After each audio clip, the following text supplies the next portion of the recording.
Cube Radio.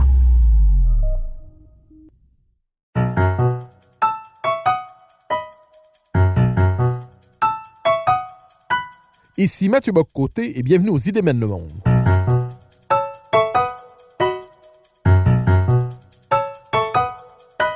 À travers le regard des intellectuels québécois et européens, nous chercherons à comprendre les grands débats qui façonnent notre époque.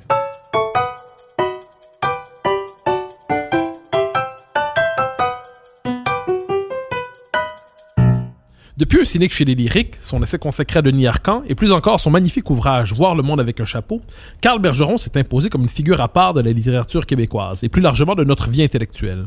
Il se faisait discret depuis quelques années, mais ses lecteurs seront heureux d'apprendre qu'il fera paraître en début d'année, dans les pages de la revue Argument, un texte majeur consacré à une figure centrale des premiers temps de notre histoire, Marie de l'Incarnation.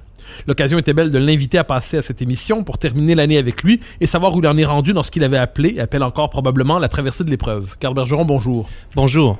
Alors, Marie de l'Incarnation, une figure centrale de notre histoire, une figure un peu oubliée. Comment rencontrez-vous, dans quelles circonstances avez-vous rencontré cette figure si particulière? De façon très étrange, parce qu'en réalité, évidemment, comme tout le monde, ou à peu près tout le monde, j'ai déjà croisé le nom de Marie de l'Incarnation. Moi qui viens vraiment de la littérature, c'est sûr que c'est une figure dans notre histoire qui m'a interpellé, mais je n'y avais pas accès. Spontanément, c'est pas une figure, je pouvais tourner autour, j'ai pu m'y intéresser vaguement, mais je n'ai jamais pu entrer véritablement dans l'œuvre de Marie de l'Incarnation. Et à travers son œuvre, entrer aussi dans dans le mystère de sa propre vie aussi.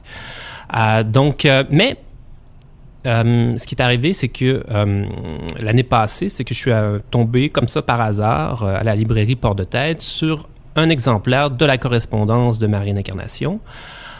Très belle édition, c'est l'édition de l'Abbaye de Solesmes, des années 70. Il faut comprendre que la correspondance n'est pas disponible dans le marché courant, le marché commercial courant. Donc, c'était vraiment une heureuse surprise et je l'ai tout de suite acheté et j'y me suis plongé. Et de cette façon-là, voilà, c'est une très longue lecture, hein, c'est une lecture marathonienne, la correspondance de Marie de l'Incarnation. Dans mon essai, je fais une comparaison avec la recherche de Proust. Je compare sa correspondance à la recherche du temps perdu, mais une recherche du temps perdu catholique, et qui viendrait nous révéler un secret, si vous voulez, sur la condition collective. Alors, faites-nous un petit portrait de Marie de l'Incarnation, parce que c'est un nom avec lequel on est familier, mais qu'on connaît finalement assez peu. Alors, petit portrait de ce personnage, de cette figure, avant d'entrer dans votre texte, avant d'entrer dans la correspondance. Alors voilà, c'est une Ursuline qui est née au tournant, 1599, donc au tournant du XVIIe siècle, et qui est partie en mission au Canada, c'est-à-dire au Québec. Et à partir de, elle est entrée chez les Ursulines dans la trentaine. Auparavant, elle avait déjà ressenti l'appel de la vocation. Mais auparavant, il a fallu qu'elle passe à travers une vie profane, si vous voulez. Elle s'était démarquée pour des talents de commerçante. Elle s'occupait des affaires du commerce de certains de ses proches. Elle était très bonne, des talents d'administratrice d'ailleurs, qu'elle va mettre à profit plus tard en Nouvelle-France. Et puis, elle a eu un fils très jeune, Claude Martin. Et qui plus tard va jouer un rôle important dans sa trajectoire parce que il va être le principal artisan, si vous voulez, de l'édition, de la préservation des lettres de Marie de l'Incarnation et de l'édition en tant que telle.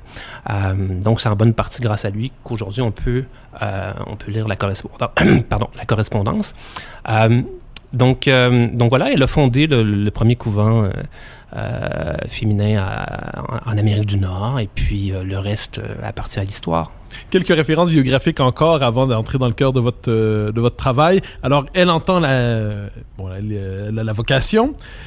Elle décide de traverser l'Atlantique. Qu'est-ce qui l'a conduit à traverser l'Atlantique? C'est pas la chose la plus évidente qui soit à l'époque. Qu'est-ce qui l'a conduit à s'installer ici? Et à quoi ressemble le paysage? À quoi ressemble le pays lorsqu'elle s'y installe? Et voilà, c'est dans un contexte assez particulier. Donc, à l'époque où évolue Marie l'Incarnation, effectivement, c'est l'époque des grandes missions dans le monde. Donc, c'est la même chose aussi pour François de Laval, qui, avant de se fixer au Canada, va envisager d'aller ailleurs sur la planète. Mais Marie l'Incarnation, par toute une série de circonstances, va être conduite à fixer son choix sur le Canada et à la fois, je vous dirais, des circonstances dites purement profanes, terrestres, c'est-à-dire la logique des choses, de faire en sorte qu'elle se dirige qu'elle fixe son choix sur le Canada, mais aussi une dimension transcendante qui, dans son témoignage, elle évoque à quelques reprises, voilà, qu'elle a eu des visions où elle voyait un endroit comme ça, un vaste endroit, et puis qui lui a été désigné comme le Canada. C'est-à-dire, je veux que tu me fasses une maison, Dieu, le Christ, enfin, peu importe, je veux que tu me fasses une maison au Canada. Donc, évidemment, ça, c'est la partie de son expérience qui est la plus étrangère pour la conscience contemporaine. Donc, on tente de réduire son aventure à une suite de circonstances sociologiques, économiques, bon. Et c'est toute cette partie-là qui échappe à la conscience contemporaine, la part mystique, au fond. Mais je vous dirais que si on prend au sérieux son expérience de A à Z, effectivement, c'est une combinaison des deux. À la fois des circonstances profanes et les coordonnées même de son aventure mystique qui l'ont conduit ici au Canada. Alors justement, dans votre essai, vous prenez tout à fait au sérieux cette part mystique. Comme titre, je crois, c'est le luxe de sainteté. Oui. Donc, vous prenez au sérieux ce que Marie de l'Incarnation prenait elle-même le plus au sérieux. Alors, depuis un certain temps, lorsque cette figure apparaît dans la culture, on cherche à la désacraliser, à la retirer à l'univers mystique, comme si ce qu'elle jugeait essentiel était finalement secondaire, vous prenez au sérieux ce qui est essentiel pour elle. Que retenez-vous de la lecture de ces plus de 1000 pages de correspondance? Bon, alors vous employez l'expression « luxe de sainteté ». C'est une expression que j'emprunte à Jean Lemoine. Donc un essayiste québécois qui avait beaucoup écrit dans les années 50-60 sur notre culture, mais aussi sur l'héritage de sainteté de la Nouvelle-France, que lui aussi prenait au sérieux. Parce que c'est une période assez particulière. À l'époque, il y a un désir d'iconoclasme, de réenracinement dans le présent.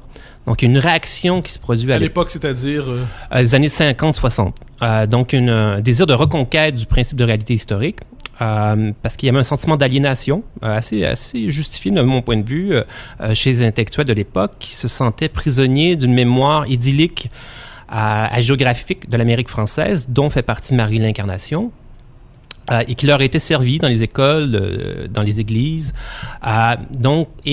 Et c'était pas, en fait, c'est que le principal critique, c'est que ce passé était figé dans une sorte d'épopée, donc dans une grandeur du passé, c'était figé dans l'imaginaire, mais dans le présent, l'écart était tellement immense entre la grande épopée mystique, la grande épopée des grands explorateurs en Nouvelle-France, et le présent où ils étaient condamnés à un rôle subalterne dans la cité.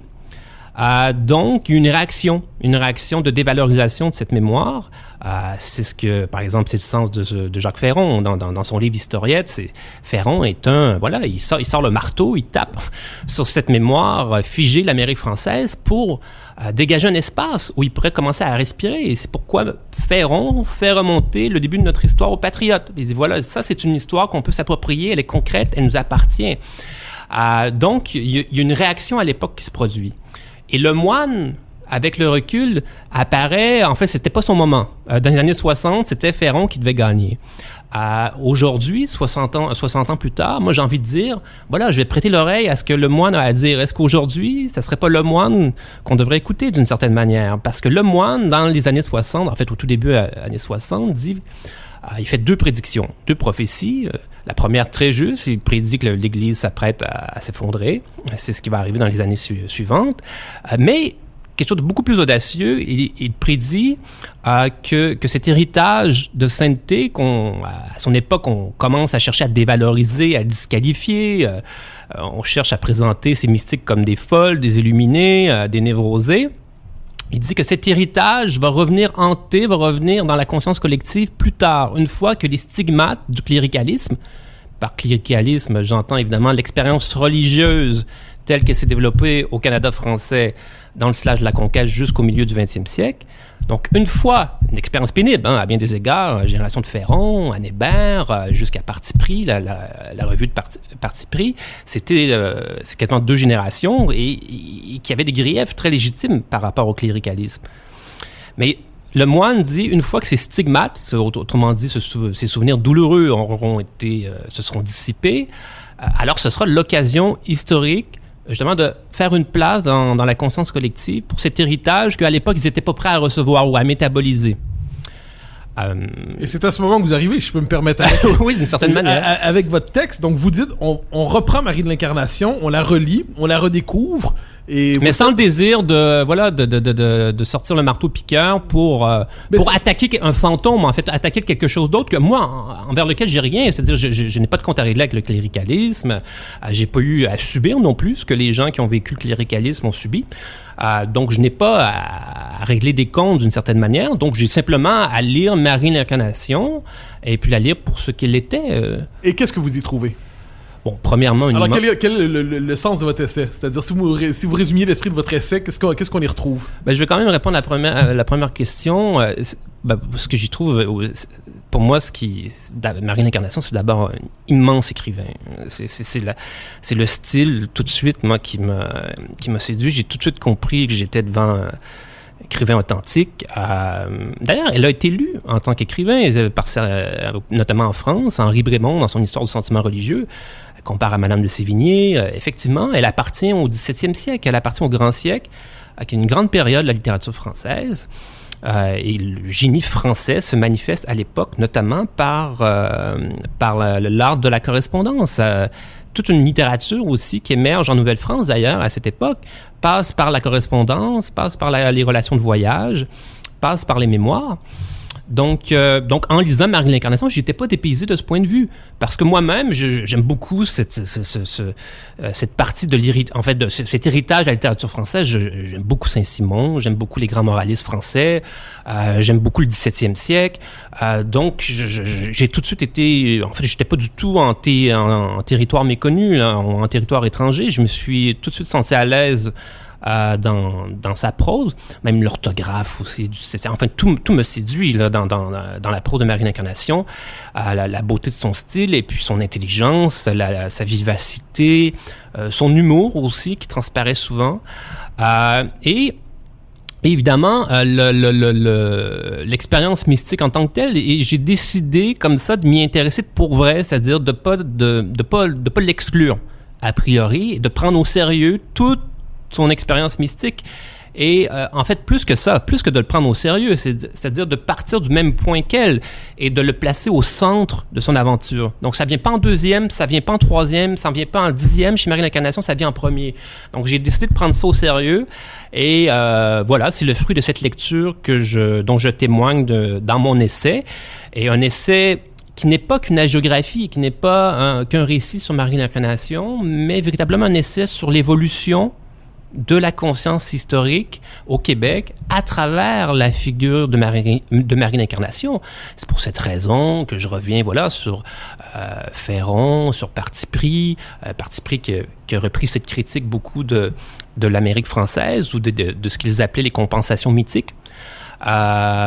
Et que j'évoque aussi les figures de Jean Lemoine, de Gaston Miron, parce que pour moi, Miron est l'une des figures, en fait, la figure qui permet, en fait, aux héritiers ou ceux qui veulent bien assumer ce rôle d'héritier, de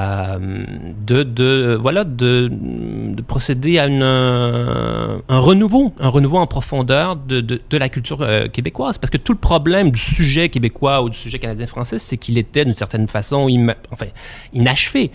Parce qu'en raison des conséquences de son expérience historique, passé à travers la conquête, passé à travers le cléricalisme pendant plus d'un siècle.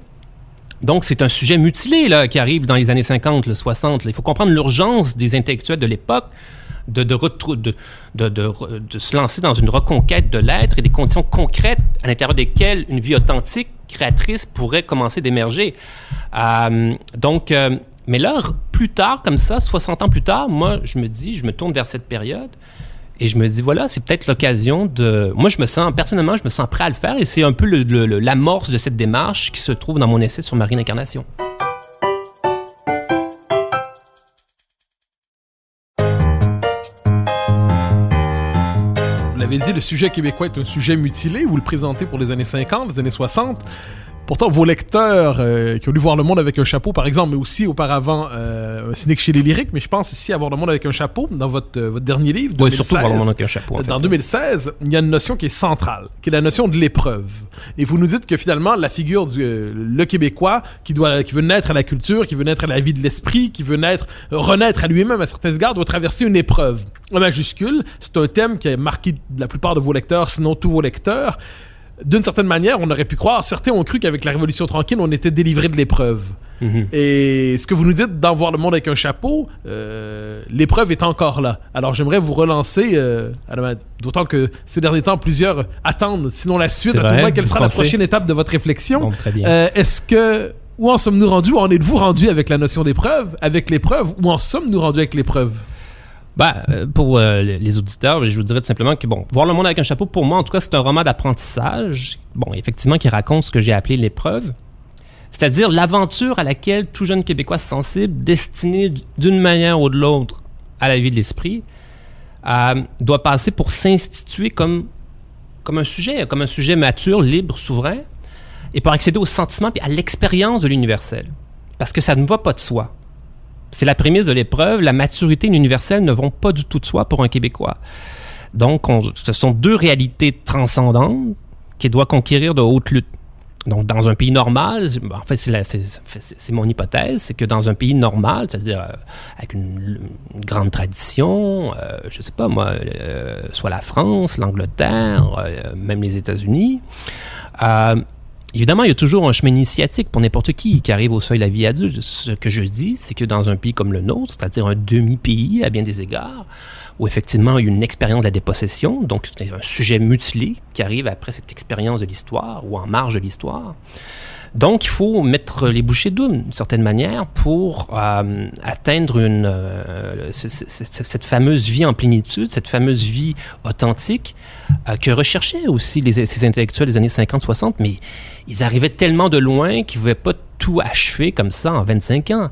Mais ils ont défriché le terrain, surtout Miron, de mon point de vue, et ce qui fait en sorte que, voilà, les héritiers, ceux qui suivent, peuvent effectivement faire déboucher cette condition québécoise sur autre chose que toujours une reconquête perpétuelle de l'aide, de la faire déboucher sur en fait, de lui ouvrir un nouveau chapitre de sa propre aventure, lui ouvrir un nouvel univers. Donc, effectivement, je pensais que moi-même, je pensais qu'après Voir le chapeau, j'étais terminé. C'est-à-dire pas que j'étais terminé, pardonnez-moi. Mais le livre s'est terminé en disant l'épreuve c'est terminé. La rédemption avait eu lieu. Je pensais être arrivé sur la terre promise, effectivement, voilà, une émancipation totale. Et la première chose dont je me rends compte, en fait, pas du tout, c'est que j'étais au début, d'une certaine manière, de cette épreuve que je pensais avoir mis derrière moi. Donc là, c'est comme si, c'est que j'ai pu accéder à c'est comme s'il y avait d'autres couches de réalité, en fait, qui s'étaient révélées. Pas seulement par l'écriture, mais par la publication du livre. Parce que la publication est un acte, je vais employer un terme nul, mais performatif. C'est-à-dire que ça a des répercussions comme ça dans la réalité. Et puis là, c'est comme s'il y avait des nouvelles couches. L'acte même de publier le livre avait aussi révélé plein d'autres couches de réalité qui m'avaient révélé, voilà, de nouveaux mondes. Et puis, donc, c'est de nouvelles couches de réalité, littéralement, qui se sont révélées. Et l'épreuve, non, j'en suis pas sorti. Mais là, cette fois-ci, encore une fois, je pense être sur le bord d'en sortir.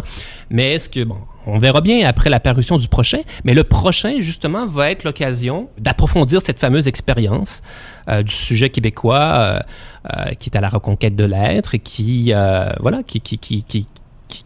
s'engage dans cette belle aventure de se hisser au niveau de l'universel et de la maturité spirituelle. Parce que quand je parle de maturité, je parle pas maturité ordinaire. Là. Non, je parle d'une maturité spirituelle qui permet à l'artiste ou à l'écrivain de s'épanouir totalement et de pas se sentir frustré par son origine, de véritablement aller au bout de lui-même. à l'intérieur, à partir même de son creuset naturel, c'est-à-dire la culture québécoise. Ma prétention, c'est de faire de l'universel à partir de la culture québécoise. Pour moi, ça, c'est la prémisse fondamentale. J'ai toujours cru qu'une expatriation, enfin, ça viendrait me mutiler d'une certaine manière une deuxième fois, parce qu'il y a plein de gens qui se sont imaginés pouvoir vaincre la mutilation du sujet historique en s'expatriant. Donc, soit en devenant un Américain, soit en devenant un Français, soit choisissez l'identité que vous voulez. Donc, en se dissolvant dans l'autre, qui allait pouvoir échapper à cette malédiction. Moi, je crois l'inverse. Je pense qu'il faut une confrontation directe avec ce nœud historique pour le dénouer totalement, non seulement pour nous-mêmes, mais pour ceux qui vont suivre. Donc, j'aimerais bien, à mon échelle, réussir ce petit miracle et donc défricher encore toujours un peu plus ce fameux terrain initiatique pour que la vie, la grande vie en fait, et non plus la petite vie règne au Québec. Alors, j'aimerais vous relancer. Vous avez évoqué le fait que le fait même de publier le livre a eu un effet révélateur. Alors, chez plusieurs de vos lecteurs, il y a eu effectivement une espèce d'effet, je dirais pas de conversion, mais pas loin, c'est-à-dire ils avaient l'impression de rencontrer un livre qui témoignait d'une expérience, d'un rapport au Québec. C'est-à-dire, on peut donc vivre comme ça ici. Le livre les marquait. Chez d'autres, il y a l'espèce de scepticisme, c'est-à-dire une aventure singulière, une aventure sous le signe de la singularité n'est pas possible au Québec, et nous voyons dans cette affirmation de singularité presque une dissidence, un rejet de la culture québécoise. Est-ce que vous avez senti cette espèce de réaction chez certains qui voyaient dans l'affirmation d'une singularité, dans la description de l'épreuve, dans le parcours de l'épreuve, quelque chose qu'il ne fallait pas nommer? Parce que si on le nommait, on trahissait un peu les codes de la tribu, en quelque sorte. Oui, vous le résumez très très bien, mais il faut dire que, déjà en partant, si vous êtes un écrivain, vous êtes en porte-à-faux avec la société. Vous ne pouvez pas faire corps avec la société, vous n'êtes pas en fusion avec la société, vous êtes totalement détaché, distingué, et c'est ça qui est insupportable. Et donc ça a toujours été au cœur des rapports conflictuels, parfois apaisés, mais il ne faut jamais se laisser leurrer par cet apaisement. Je pense qu'en Occident, notamment, dans les 40-50 dernières années, il y a eu un apaisement des relations entre les écrivains, ou voire même les artistes, et la société. Mais là, cette période, on pourra peut-être en parler plus tard, mais cette période-là est en train de se refermer. Et donc déjà en partant, c'est conflictuel. Si vous écrivez, c'est déjà, de ce point de vue-là, quasiment, oui, en soi, c'est un geste antisocial. Comme si on trahissait les secrets de la tribu, si je peux me permettre, parce que la réaction, c'est que j'ai l'impression que la vie littéraire québécoise est une vie, quelquefois, la vie littéraire est auto-référentielle. Elle ne mord pas sur la vie. C'est un milieu qui se parle lui-même, qui affirme de manière absolue qu'il doute, qui dit de manière absolument intransigeante son sentiment de perplexité. Et là, quand une œuvre mord sur la vie, c'est comme si elle rompt le pacte de la littérature québécoise, qui doit être un univers presque auto-référentiel. Mais là, vous mettez le doigt sur la raison pour laquelle j'ai utilisé le jeu dans Voir le monde avec un chapeau. Parce que j'ai pas spontanément comme ça, ça me serait pas nécessairement venu à l'esprit. J'ai utilisé le jeu, non pas parce que j'étais pressé d'utiliser le jeu, et puis voilà, de m'épancher. Non, il y a toujours une illusion. Quand on utilise le jeu, les gens pensent qu'on s'épanche. Non, pas du tout. C'est que j'ai utilisé le jeu précisément pour cette raison que vous évoquez. C'est-à-dire pour mordre dans la vie, dans la réalité, parce que je sentais que c'était le défaut principal de cette culture. Donc déjà là, en partant, en utilisant le jeu, j'essayais de surmonter cette difficulté, en fait, de la prendre à bras-le-corps.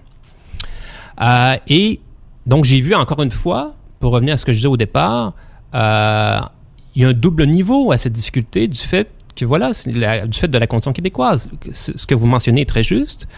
Je disais tout à l'heure, je parlais de l'écrivain qui est d'emblée en porte-à-faux de la société. Donc, premier niveau de difficulté, qui est le même pour tout le monde, dans tous les pays. Et deuxième niveau de difficulté, c'est ce que vous mentionnez. C'est la structure vraiment clanique, familiale. À bien des égards. Est-ce qu'on peut nommer le père?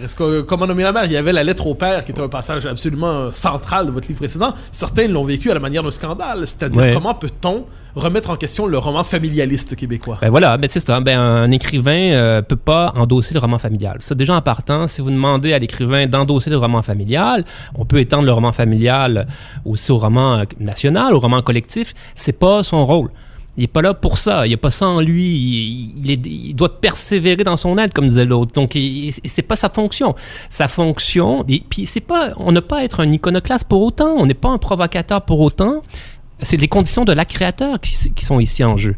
Pour faire naître ce qu'on porte en soi, on ne peut pas endosser ce roman familial. Donc oui, effectivement, c'est vécu toujours comme une offense, un scandale. Donc là, c'est le début qui commence, la mise en procès de l'écrivain.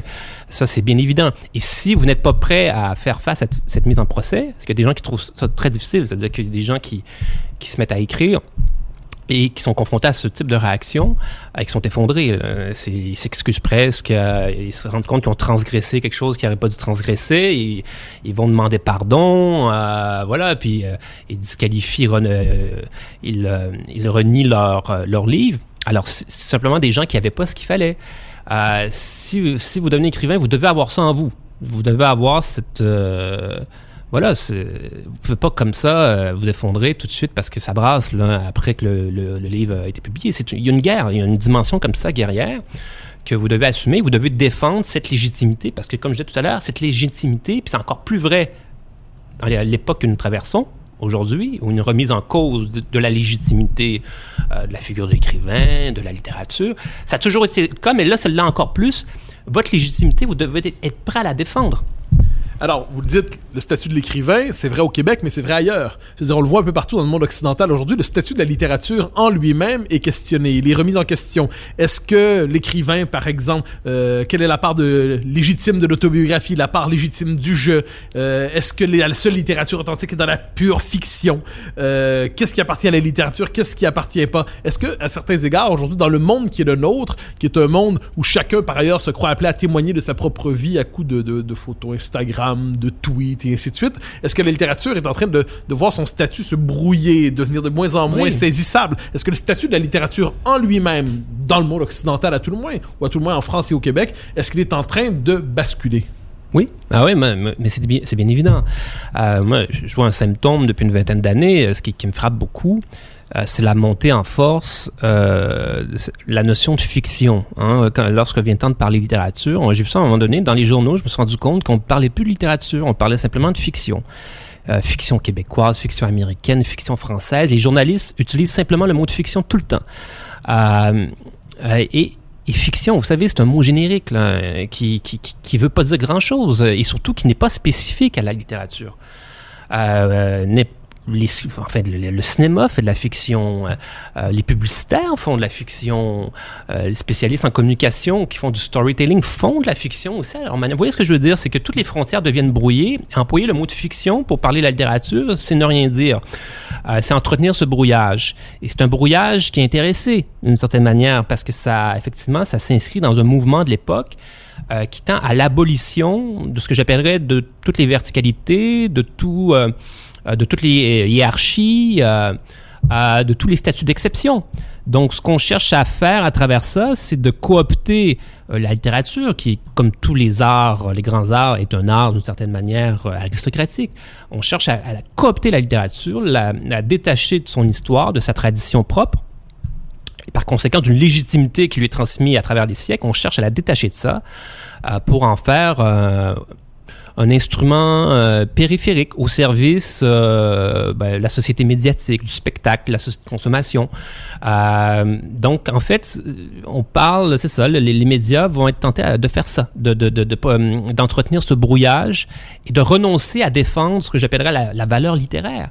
Donc, vous avez des gens qui sont des littéraires, en fait, dans les médias, mais qui se retrouvent dans une position très, très difficile parce que dans le contexte qui est le nôtre aujourd'hui, ça devient très difficile de défendre la valeur littéraire. Donc, ils sont conduits à adopter des codes médiatiques pour parler de la littérature, un peu à leur corps défendant. Donc, des émissions comme la vôtre, en ce moment, c'est comme un oasis. C'est les derniers oasis qui nous restent pour avoir une discussion qui est dans les codes de la culture et non pas dans les codes médiatiques. C'est très particulier. Donc, vous avez comme un espace de souveraineté ici, où se démène le monde. Mais dans d'autres émissions, c'est des émissions sur la culture, mais dans la discussion, ce qui domine, c'est les codes des médias. Donc, tout ça participe, vous voyez, tout ça participe d'une marginalisation, je pense, de la littérature en tant que tradition, en tant que spécificité, et au bénéfice, voilà, d'un recyclage de tous ces arts, pas juste la littérature, mais le reste, de recycler toute cette culture à travers le prisme médiatique ou à travers le prisme de la société de consommation.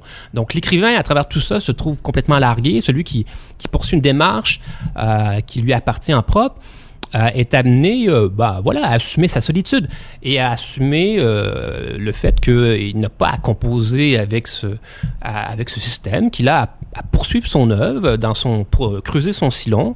Il doit comprendre que ce qui est en train de se développer dans cette société non seulement ne le concerne pas, mais ça peut être dangereux pour lui. Il doit apprendre à se tenir loin d'une certaine façon. Alors, vous parlez de l'inféodation de la littérature. Je traduirai ça aussi dans mes propres obsessions, vous me pardonnerez. On a connu en d'autres temps le réalisme socialiste, hein, c'est-à-dire l'art devait être au service du régime pour exemplifier les vertus mises de l'avant par le régime.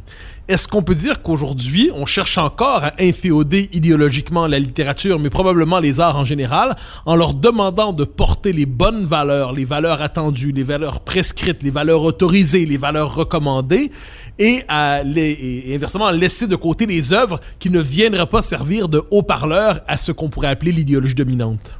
Oui, mais c'est sûr, parce que à partir du moment où les œuvres sont utilisées à la manière d'objets pour remplir une fonction spécifique dans une économie de la culture qui est régie par les médias ou par le commerce, c'est bien évident que là, à partir de ce moment, les œuvres sont détournées, hein, que ce soit volontairement ou involontairement. Donc, elles vont servir une autre fin. Ce que vous mentionnez est exact. On vit une période très, très idéologique. Peut-être même un moment révolutionnaire aussi. Moi, ça fait beaucoup penser à ça. La dynamique qui est enclenchée depuis quelques années est une dynamique, à mon avis, effectivement, qui est pas sans parenté avec une dynamique révolutionnaire. Donc, c'est sûr qu'à partir de ce moment, l'idéologie prend tout le terrain. Elle occupe tout le terrain. Donc, il y a un art officiel. Donc, vous voyez, un déplacement de légitimité. C'est ça qui est important à retenir. La légitimité n'est plus fournie par l'histoire, par la tradition, elle est fournie par la conformité idéologique. Donc, est légitime l'écrivain qui se range sous la protection de l'idéologie. Mais l'écrivain qui se placerait uniquement sous... et qui se placerait à l'enseigne de la tradition littéraire, de l'histoire littéraire, lui, ne bénéficie plus spontanément de la légitimité qui était encore la sienne jusqu'à il y a peu, jusqu'à il y a quelques années. C'est ça qui a changé. Donc, c'est pour ça que je dis que l'écrivain d'aujourd'hui doit prendre acte de ces modifications de fond qui sont inquiétantes et doit comprendre qu'on entre dans une période chaotique et violente et probablement de persécution d'une certaine manière. Évidemment, c'est persécution, il faut s'entendre là, mais c'est que le niveau de conflit va être plus élevé que dans les 40 dernières années.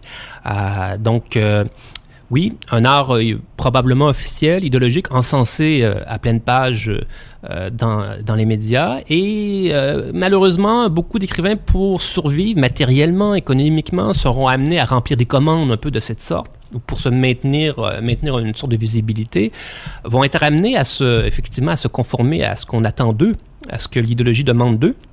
Ça, c'est toujours tragique. C'est un crime contre l'esprit, là. Ça, c'est toujours des sacrifices qui sont terribles. Mais oui, inévitablement, la pression est tellement forte, c'est sûr que des gens vont céder. Ils vont remplir ce rôle de subalterne. Et ceux qui voudront rester fidèles à leur vocation profonde seront amenés à emprunter des chemins difficiles, des chemins clandestins, enfin des chemins de traverse. Ce ne sera pas une partie facile, mais c'est la seule façon qu'ils ont de donner ce qu'ils portent en eux à leur soit. Et ils doivent l'assumer jusqu'au bout.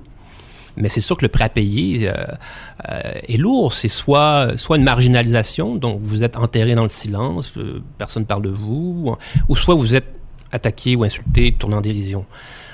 Donc c'est soit l'un ou l'autre. Mais vous savez, c'est à partir du moment où vous êtes véritablement fidèle à votre provocation, honnêtement... moi, quand j'avais commencé à écrire, c'est ce genre de choses, oui, qui pouvaient m'atteindre. Aujourd'hui, là, ça m'atteint vraiment pas, là. Donc, c'est pas un problème. Est-ce que la condition, à certains égards, de la vie intellectuelle authentique, aujourd'hui, c'est aussi de se mettre à l'abri de l'espace public, paradoxalement? Oui. C'est-à-dire, la vie intellectuelle est naturellement portée vers l'espace public et pourtant il faut s'en mettre à l'abri pour être capable de la mener aujourd'hui. Est-ce que c'est le paradoxe dans lequel ceux qui se croient appelés par cette vocation c'est l'espèce de paradoxe dans lequel ils sont condamnés à se déployer? Oui, puis c'est parce que les jeunes qui commencent aujourd'hui, qui sentent une affinité pour la littérature, bon, ils vont être amenés à s'inscrire à l'université, forcément. C'est peut-être pas le meilleur endroit pour vivre la vie de l'esprit aujourd'hui. Aujourd'hui, non. C'est ça. Je vous dirais qu'il y a une quinzaine d'années, quand j'y étais, c'était encore... en fait, moi, j'ai toujours vu l'université, au Québec à tout le moins, une façon d'entrer... voilà, dans la vie de l'esprit, à peu de frais. C'est-à-dire, vous aviez quelques années comme ça, les frais de scolarité étaient raisonnables. Vous pouviez vous offrir 5 ans comme ça jusqu'à la maîtrise et puis rencontrer des gens intéressants, avoir une vie intellectuelle.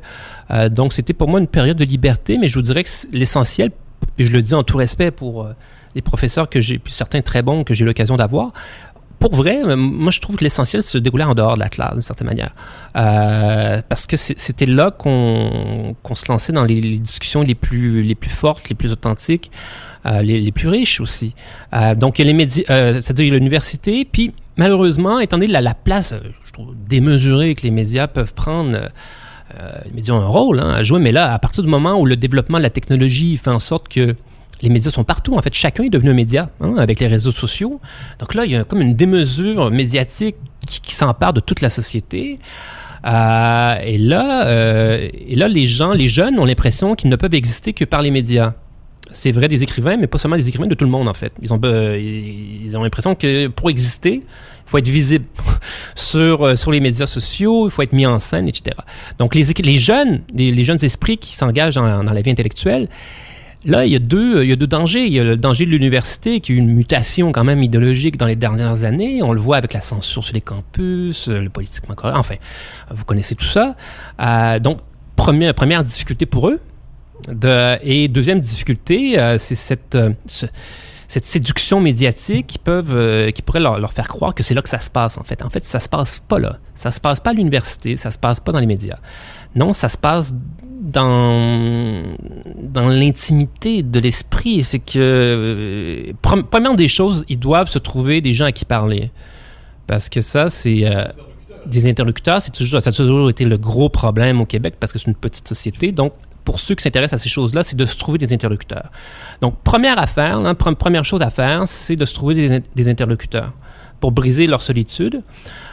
Et de fil en aiguille, ils vont être amenés à rencontrer d'autres gens ou à solliciter même des relations avec d'autres gens comme ça. Et là, il y a sans même s'en rendre compte, ils vont développer un réseau d'échange, une communauté d'esprit, mais une communauté qui n'a rien à voir, voilà, avec la communauté du village, la communauté de la famille, la communauté professionnelle, communauté d'esprit.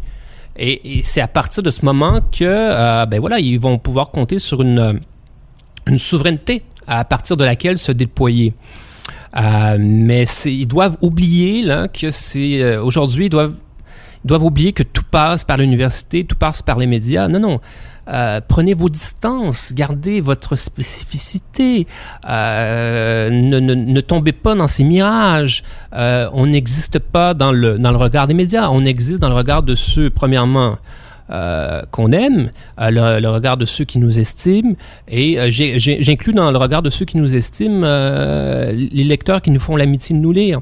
Il y a comme une communauté d'amitié, si vous voulez, qui dépasse le cercle d'amitié immédiat avec la communauté des lecteurs. Moi, je reçois de temps en temps, pas beaucoup, j'ai un petit lectorat, c'est un lectorat passionné, mais petit. Mais de temps en temps, je reçois des messages. Oui, là, il y a une communauté d'esprit. Une communauté d'esprit. Donc, ils doivent viser la formation de leur communauté d'esprit. Ils doivent oublier que la liberté, la souveraineté, la maturité vont leur venir comme ça de l'université ou des médias. C'est pas vrai. Carl Bergeron, on vous lira en début d'année dans la revue Argument un essai sur Marie de l'Incarnation, mais vos lecteurs se demandent, et je me demande aussi, quel sera votre prochain livre? Quand pourrons-nous vous lire le prochain livre et quel en sera l'objet? Voilà, ça sera la suite en fait de Voir le monde avec un chapeau, mais tout ce qui Voir le monde avec un chapeau contenait en germe sur le plan de la forme notamment, parce que c'était une forme quand même assez hybride, journal, essai, récit, roman, va trouver sa pleine expression dans le prochain. Donc là, déjà, sur le plan formel, il va avoir une maturité, un déploiement. Ensuite, sur le fond, c'est que toute la mutation romanesque, qui était déjà en germe aussi, encore une fois, dans Voir l'homme en chapeau, là, va se déployer pleinement. Donc, il va y avoir toute une...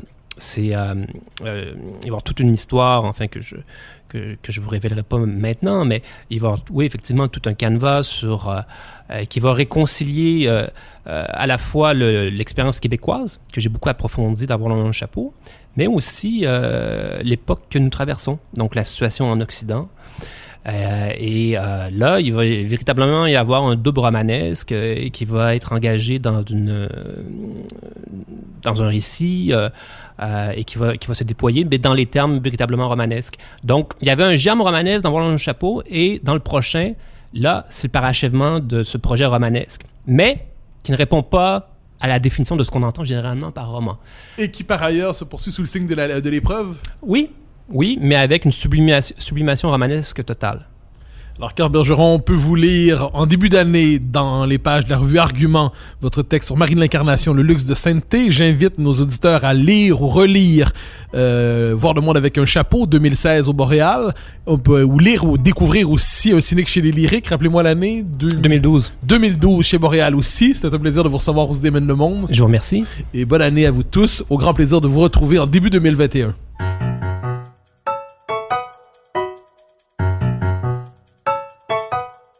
Chers auditeurs des Idées mènent le monde, vous pouvez faire connaître le balado sur vos réseaux sociaux en partageant les épisodes que vous aimez. Cela nous donne à chaque fois un fier coup de main pour faire circuler les idées. Aussi, si vous écoutez sur une autre plateforme que Cube Radio, laissez-nous un commentaire. C'est encore une fois un geste qui nous permettra de faire connaître la série à un plus grand nombre. Merci à vous d'être à l'écoute. Vous pouvez me suivre sur Twitter et sur Facebook. Vous pouvez également lire mes chroniques chaque mardi, mercredi, jeudi et samedi dans le Journal de Montréal. Vous pouvez également m'écouter chaque semaine à la Joute et sur Cube Radio, tous les jours à 10h, à l'émission de Richard Martineau. Animation et recherche, Mathieu Bock-Côté. Réalisation, Anne-Sophie Carpentier. Une production Cube Radio.